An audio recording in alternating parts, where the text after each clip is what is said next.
Sunday, isn't it? Hello! Hello! No, it's Saturday. Is it? Yeah. Oh, okay. Sorry, that was... You just caught the tail end of us going, what day is it? What day is it? And no, it's not Sunday, it's Saturday. It is Saturday, May the 2nd, which makes it day 43 of our lockdown. We're filming this slightly earlier today. You may notice it's actually a bit light and daytimey because it's daytime. I'm cheating, basically. This is still sort of... Well, it's gone 7, so it is evening, but I'm cheating. I'm filming earlier than I would so that I'm free to get fully tiddly because I'm meeting up with some friends on a FaceTime chat after this. Yes. And I have learned from the past, drink after filming Ellie has decided... or during filming, but not loads before filming. Ellie has decided that once she's spent time with her friends and had a few drinks, she will not be fit for public consumption. Yeah, that is absolutely accurate.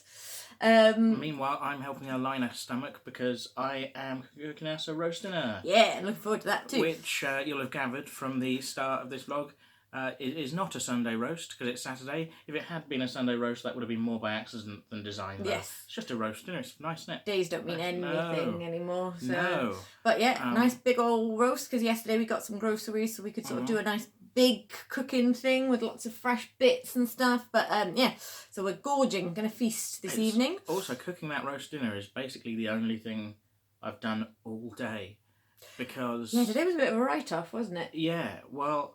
I woke up, I had a bit of a sleepless night. I woke up and I was a bit thirsty and I went to get some water and I could hear, as I came to go back to bed, and I'd only had about 2 or 3 hours sleep, I could hear a cat yowling. Our cat, Poppet, who's in solitary confinement at the minute because she's broken her leg. Was she actually yowling? Or doing the little chirpy noise? It was more of a meow. It wasn't a yowl, it was a meow, I think. Right. But she obviously wanted some sort of attention. So... I went in to see to her and just, so I wasn't feeling very sleepy anyway. I hadn't been sleeping particularly well, so I thought, well, I'll just stay in with her for a bit, keep her company. But I couldn't sleep in there because I took the cone off around her neck, so she was happier. But it meant I had to pay attention to her so she didn't start attacking the bandages of the dressing around her leg.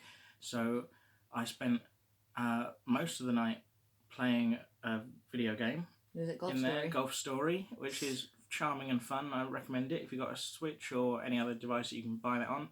It's good fun, but it's probably not recommended that you spend all night doing that. I did break off at some point to sort of criticise some people on the internet. That's important work that needs doing, isn't it?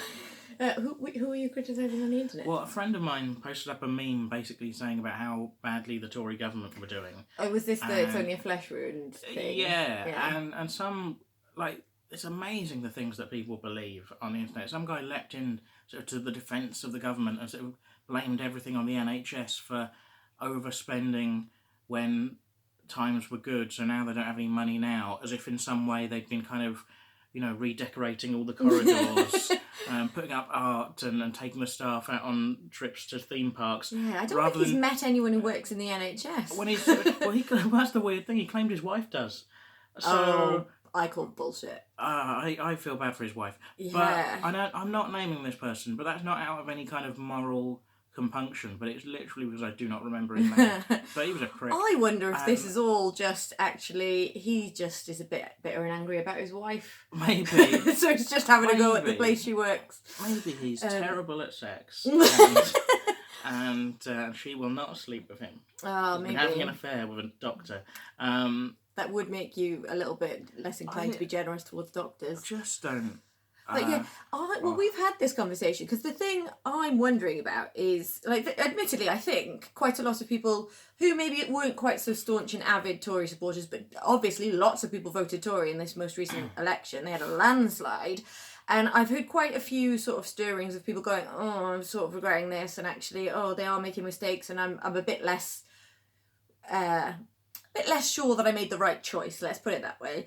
But there are still really faithful Tory supporters out there really fighting the corner for the Tories at the moment. But I wonder what is it going to take for those people to just take the blinkers off, because whatever you think of the Tories, whether you're a supporter or not, you've got to acknowledge that we can directly compare ourselves to other countries, and we've done shockingly in comparison to most. We actually had more time to play with in terms of when the infection hit us, and already have a higher death rate than other countries with similar populations who had COVID before us and are well past. We've exceeded them, and we're only just past the peak-ish at best estimates. And our death rate has been appallingly high, and that's got to come down to political decisions that have been made either during the crisis or for the sort of years before in preparation for it. It is a fact that the NHS was not prepared, despite the results of studies into could we cope with a pandemic, because we're overdue one, and that's how they, like, it was always expected to come eventually. They thought maybe it would be a flu, like when H1N1 came in and swine flu, bird flu, all of that. They did the sort of modelling based on an influenza epidemic, but the stats still hold, and the conclusion was that they failed catastrophically. So all of the plans and all of the suggestions were, okay, if a pandemic comes, we need to do X, Y, Z. Didn't do any of them. If anything, they continued to make further cuts. So when this did come, they were vastly underprepared. But then, even still, once we were in it, bad decisions have been made on how long to wait before going into lockdown, how strict that lockdown is, because our lockdown is really quite paltry compared to how strict other countries have been. And it shows in the stats. More people are catching this, more people are still dying with this, and there's people out there just sort of going, oh, well, they've done really well considering this is an unprecedented occasion. But yeah, but other countries didn't know that this was coming either, and they've handled it a lot better. I forgot this bit. Yeah. Right, this is the level of Stockholm Syndrome. Right. That in some of these people, one guy commented on this thread on Facebook saying, oh, I think herd immunity was probably the way to go. I think the mistake they made was being so public about it. Like, so basically, that guy is saying, oh, the government should have just exposed us all to the illness and not told us about it. That's a bit eugenicsy, isn't it? It's a bit scary, the level of, like, just the kind of way they just the people who just drank the Kool-Aid, you know. The thing that I really struggle with, because that, to me, suggests a really worrying lack of empathy and lack of compassion. Because when you're saying, oh, well, herd immunity was probably the best way to go, knowing that that means loads of people are going to die, it's like you can't care about these things until they affect you personally. But also, that's a worry. But also, he is a member of the public. The guy who's saying this is a member of the public. He would be one of the people that would potentially catch this, and people he knows and loves might get very ill with it and might die. It's just basically, I wish the Tories would just act and not tell us what they're up to. That is a level of faith in people that have given you no reason to be faithful in them. Like, when you encounter this level of kind of ignorance and sort of willful denial. Just don't want to think that they're wrong, because that's scary. You really want to figure out a way to get the message out there and kind of win these arguments and bring people around to your way of thinking and try and get people to understand. And if you have any suggestions on how to do that, we're all ears, because I don't think it's sort of making sarcastic remarks on a Facebook thread in the early hours of the morning. But that is at fun. One individual. It was fun, but I don't think we can pick these guys off one at a time. And sarcasm probably isn't the way forward. I don't think condescension and sarcasm is going to be the way to go. Oh, but sometimes you just, you know. Just it is baffling, especially if you've not had any sleep. And then, so what happened then is I did. My plan was like, well, okay, I've been in here with the cat now. I'll just power through, right? And then I'll have a really good sleep tonight. I just won't sleep at all. I think you can guess where this went. Yeah, Ellie found me sometime later, and I think I'd done that thing where I just go, I'll just lie down. I'll just lie down, get comfy. I'm not going to sleep. I'll just rest my eyes. Yeah. And then Ellie found me asleep and sort of sent me to bed. And then I woke up basically just in time to cook a roast dinner. Yeah. That's been my day, guys. So if any of you are worried about a lack of productivity during lockdown, I feel like I you'll be the poster child of unproductivity at the Well, I moment. haven't really achieved anything either. But I had some nice cuddles with Poppet, and I've coloured some more colourings, and I've watched some stuff. But again, it's just that one of those things That'll do. When, you know, I don't say this to be kind of indulgent, but kind of be like, hey, if you're feeling this, I'm feeling this. A lot of people are feeling this, but I think particularly this last week, I've had a sense of like I've not done much with the time, and this time is going to end, and I'm going to look back and go, oh, I could have done more. And it's not even just like work stuff or productive stuff necessarily, but just sometimes it's just fun stuff where you go, like, oh, I could have played a game or could have read that book that I've been meaning to read, and those sorts of things. And yet somehow another week has gone, and I look back and go, I haven't done a lot, but that's okay. It's okay. I think honestly, like, yeah, it'd be great if you can sort of put a spin on this and find the silver lining and achieve things that you couldn't have otherwise. But essentially, like, it doesn't matter if you don't take this as a fabulous opportunity for self-growth. Like, if you just get through it and you're okay at the end of it and you're healthy and you haven't infected anyone with anything and you're still well, then I think that's a win. Like, literally the best thing we can do for each other, not just for each other, but for everybody, is just stay at home. And if when you are at home you're getting loads of shit done, well done. But if you, like me, are colouring in some stuff and watching some very bad true crime documentaries and really being pleased about some coochies with your cat, that's fine too. I think it's fine. Don't put pressure on yourself. It's fine. I think what it is, I realise none of this is a holiday. You know, it's not supposed to be like a laugh. But I do think there's a slight element of that thing of like, I'm in furlough. I literally can't go into work. So that being the case, you know, I think it's almost at the end of however long this comes, it's going to be like the end of a summer holiday. Yeah. Where you're like, what? I have to go back, but I feel like it's just started and I haven't done any of the things. It does not feel like it's just started, does it? No, it doesn't. But I feel like when I have to go back, suddenly I'll feel like, oh God, yeah. You know, no, but, like I tell you what, yeah. I am going to go and turn some potatoes. So we're going to pause. And then, maybe we can talk about something we did do last night that was fun. Yeah, okay, cool. Yes, we did do something fun last night, didn't we? Good segue. Yeah, wasn't it? We last night, we mentioned it a while back when we found out it was going on. Initially, we didn't know if Frankenstein was going to be included, but Frankenstein was included in the National Theatre streaming shows from the National Theatre, as you would. So last night we watched one of the versions of Frankenstein. So Frankenstein, if you don't know it, the National Theatre put it on, and when it was actually on at the National Theatre, the cast, the two principal stars were Johnny Lee Miller and Benedict Cumberbatch, and every night they alternated between playing the Doctor and the creature, so that they both played both.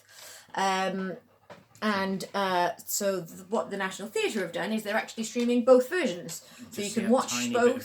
Sorry, there's a little bit of a loosey-goose just by there. We watched last night. We watched it with Johnny Lee Miller as the creature and Benedict Cumberbatch as the Doctor. They're both up for about a week, I think. So I think the plan, if it's still your plan, having watched because I'd seen it previously, but many years ago now, in the cinema when they live streamed it, and that was with Benedict Cumberbatch as the creature. So I wanted to see the other version, but actually it's been so long.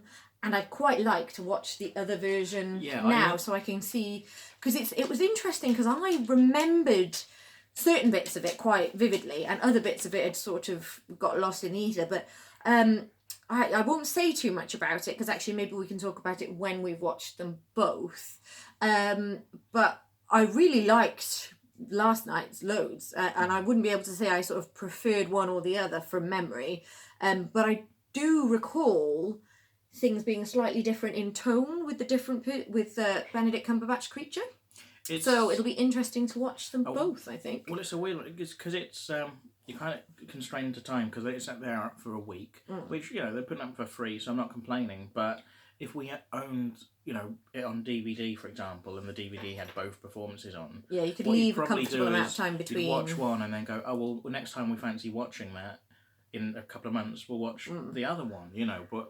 And obviously, it's because you wouldn't normally watch a film and then watch it again within the same week, because it's a bit like I've seen it quite recently. But I would like to see it. It's about 2 hours long, and other than those roles being reversed, it's essentially the same show. It's the same director, same cast. The rest of the people presumably giving pretty similar performances. So, but it's going to be it's going to be weird because going like, oh, kind of got to sit through a lot of stuff that's the same to see the bits that I want to see, but I do want to see it. Yeah.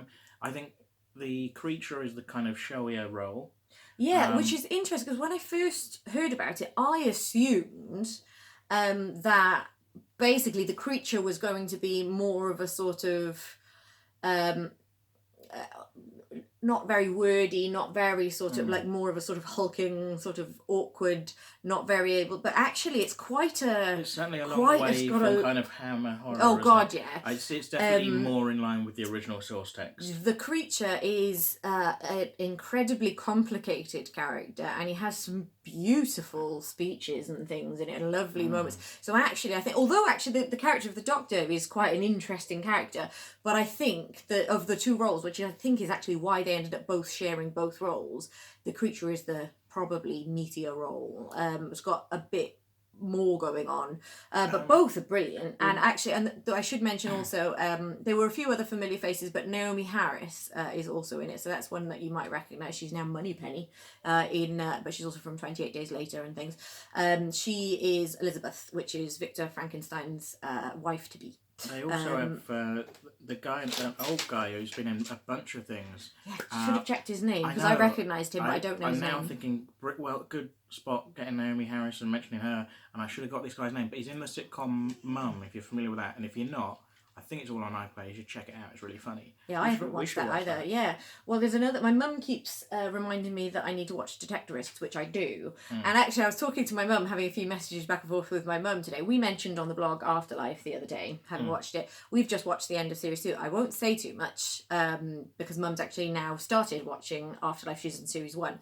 I will say that, crikey, I cried most episodes. It did get me, but I think it's really beautiful and touching. And Ricky Gervais at his best, I would say, personally. Not everybody's taste, and it seems to have split the crowds a little bit, but my mum's watching series 1 at the moment and has started sending me quite random texts, which out of context would be a worry. She sent me a text that just says, oh my God, breast milk rice pudding, and then a laughing face. And then so I was like, I remember that, but that's back in series 1, which I watched ages ago. And then a sort of what felt like half an hour later, she might have sent it quite shortly afterwards, but about half an hour later I saw another message with an exclamation mark, just the phrase, vaginal yeast. And I was like, mother! And then I remembered, I think there's a lady who bakes bread with her own vaginal yeast and makes rice pudding with her breast milk and a few other things like that. And I remember him... That was based on a true... Ooh. I don't know about the vaginal yeast. I think that's an exaggeration. But no, I have heard that people do bake with that. But Ricky Gervais himself, a neighbour gave him a rice pudding that she said was from her breast milk. That's intimate, isn't it? Yeah, he said he just threw it away and gave the dish back. Yeah, like I guess there's nothing really wrong. Like obviously babies eat breast milk, it's healthy, it's fine, but that's a sort of, you wouldn't share it round with other people, would you? Like, no. It's like, no. Some people eat the placenta, don't they, after giving birth? Yeah. What they don't do, generally, is have a dinner party and kind of make it into canapes and then pass it round. That's... Yeah, and I think the science on the placenta eating is very sparse. I think, like, 'cause I was curious about that, because, not because, well, I'm not pregnant anyway, but sort of... Just ethically speaking, that would be perfectly okay for a vegan to eat their own placenta. Oh, good point. And so so to know what it's like. It's like that. I can eat my own bits of body, surely. But yeah, so I looked. I was reading a few bits because there were some crazy vegans just being like, "Oh, you absolutely should. It's really good for you." Blah blah. Blah. And then basically looking into sort of the science of it it seems to conclude won't do you any harm.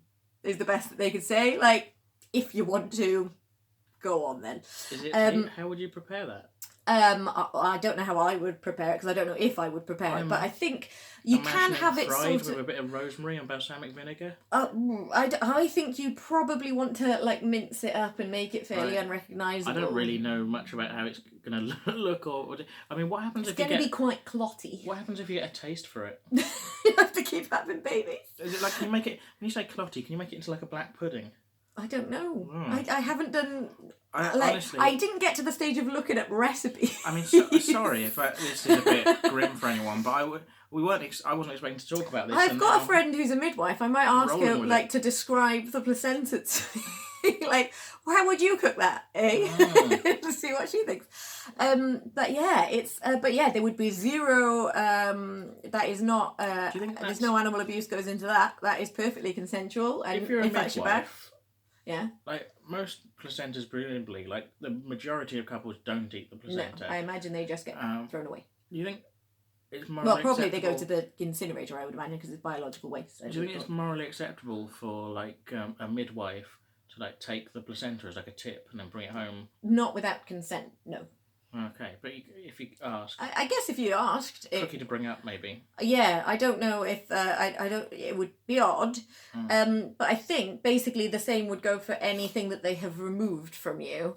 So if you've had your spleen out or your appendix or something, I don't think they can just keep them and like you have to like sign things to say that they can test them and keep them and all sorts of stuff. So I imagine the same would be true with placentas. It's weird that we started out talking about Frankenstein and we've got into this other area of body horror, haven't we? There are a lot of yummy mummies that would probably object to you referring to it as body horror. I'm being facetious. I apologise to any yummy mummies whose placentas I'm sure are especially yummy.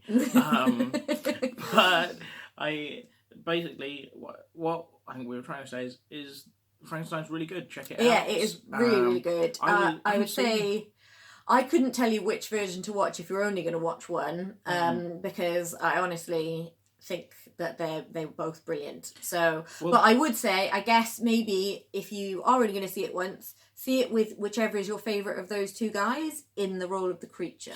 I think each one has its merits because, like Johnny Lee Miller. Which if you probably would recognise, but you might not know his name. He's the dude from Trainspotting, and he plays Sherlock Holmes in Elementary. Well, this is it. This is what I was going to say.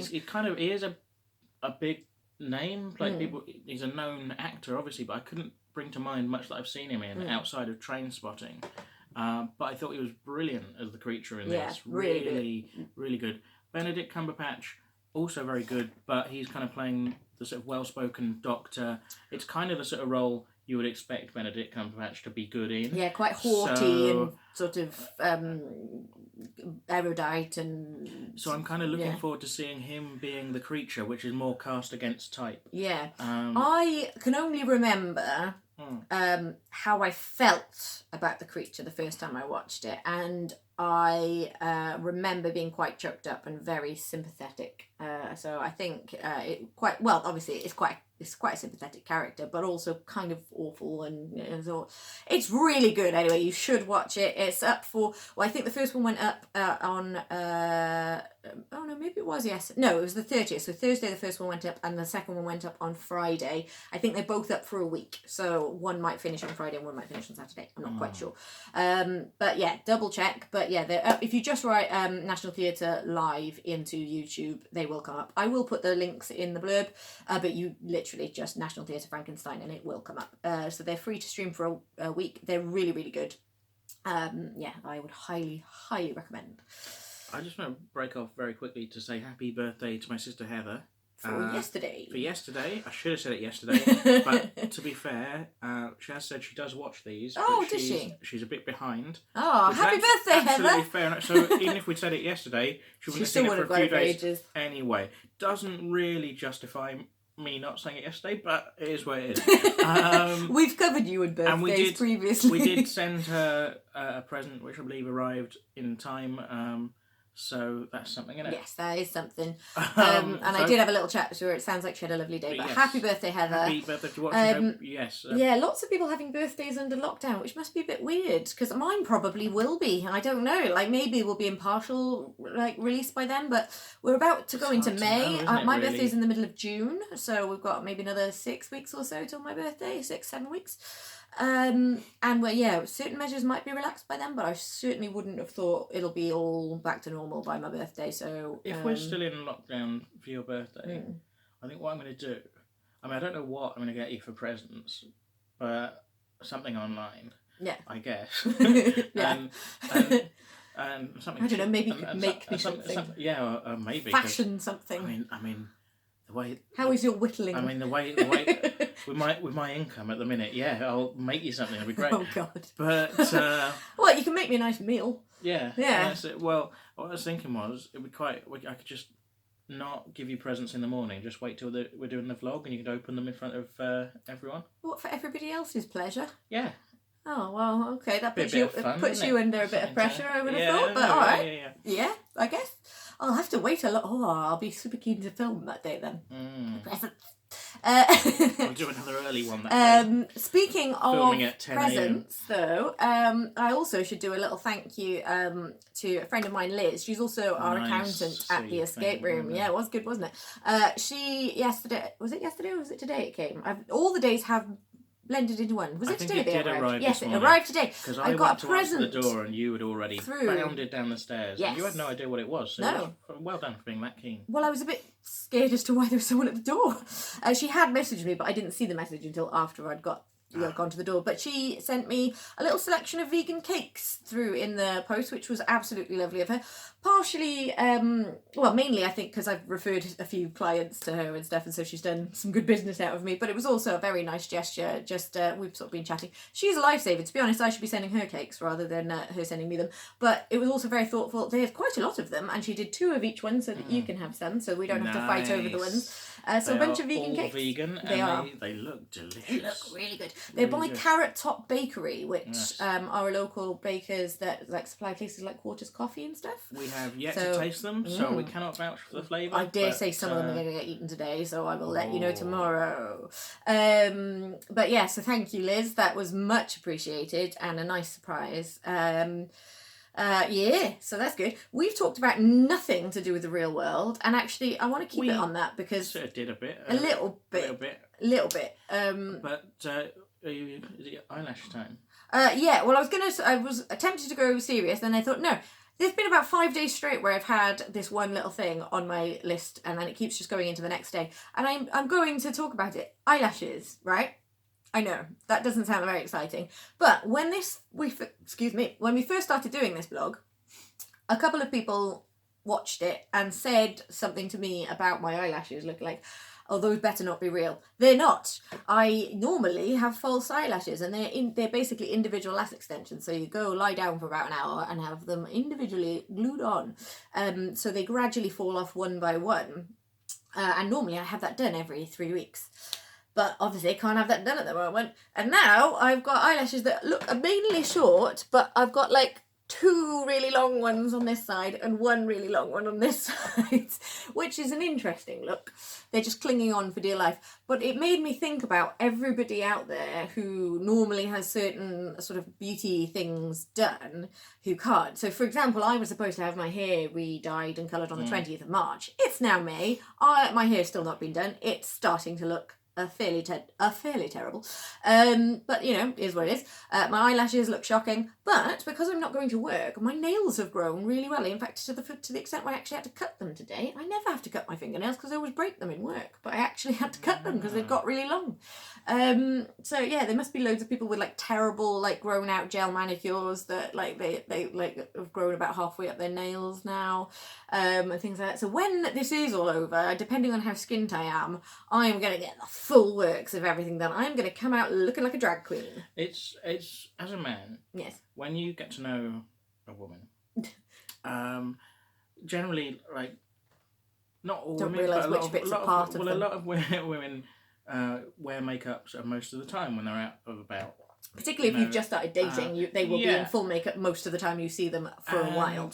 But then because we're tricksy like that. But then you get to know them, and then eventually you see them without any makeup. And depending how much makeup, you don't wear a lot of makeup, but some people do wear quite a dramatic amount of makeup, and it can be quite dramatic then when you see them without makeup. And and that's fine. It's no bad thing, but it can be quite stark contrast. Yeah, and but because you get even though you don't wear a lot of makeup, because you get your eyelashes kind of done and they're kind of sort of semi-permanent. Yeah. You don't do them with mascara every day, so you wake up with kind of eyes done. Yeah. Well, that's partly why, because I basically I'm a little bit allergic to most mascaras. Makes my eyes water, so they're good for not having that. But also, particularly if you're not feeling well and you can't be bothered to sort of do your face, having big, lovely, long eyelashes kind of makes you look quite done up before you've done anything. So it's kind of good for your self-esteem. But one thing that is good, though, is you haven't seen like a stark contrast of eyelashes, no eyelashes, because they've just gradually fallen out. It did mean that I've known you for like a year and I'd never seen you without. This is my natural, short, little piddly eyelashes. I like them. You're still pretty to me. Oh, you're such a sucker. Still pretty to everyone, I'm sure. Made that sound like I still think you're pretty. I'm still pretty to me. I said to me at the end. That made it sound like I'm going. I mean, obviously, to the casual observer, hideous, but to me, it's not true. Oh, yeah, he thinks I'm pretty. I do. Right, well, we've probably come to a point there, really. So I think it's time for us to go away and eat a Saturday roast. What say you? All right, Lucy. That's a Lucy there. Lucy, say goodbye.